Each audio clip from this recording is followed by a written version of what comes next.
practicing being nervous? How do we practice kind of that whole experience? So you could run up and down the stairs, right, 3 times before you perform in your practice room. Get your heart rate up, physical shaking. You could do the pace test. My trombonist is very angry today. But I was angry there. So you could get, are you okay? Yeah, we'll be fine. You could get, you know, you can stand on a chair in a room with an unlocked door, because it feels kind of silly, right? So you're kind of distracted half the time in case someone walks in. So just developing the idea that when it is getting nervous, it feels like you're driving down a Manhattan street at 200 miles an hour, right? So trying to slow that whole process down.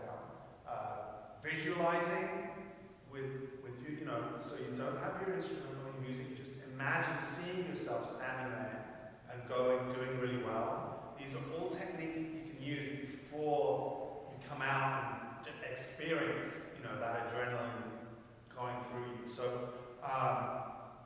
just slowing things down, I think, when you recognize that you're nervous, taking one really solid breath, slow, deep breath in a rest, and then just hearing everything really clearly in your head. These are just all techniques that we all have to learn and use.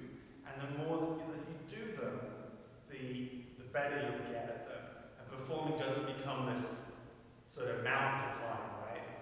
It's always going to be exhilarating. It's always going to be something that's exciting, and it should be, right?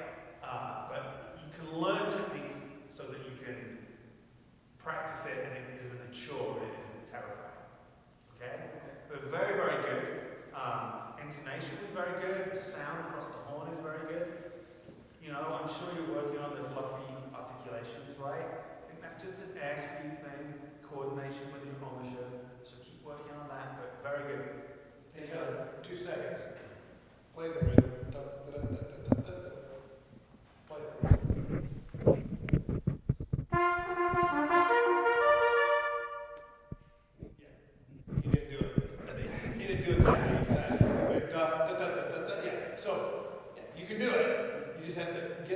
That other, the shortened version, the Reader's Digest version of that rhythm out of your head, and just kind of force yourself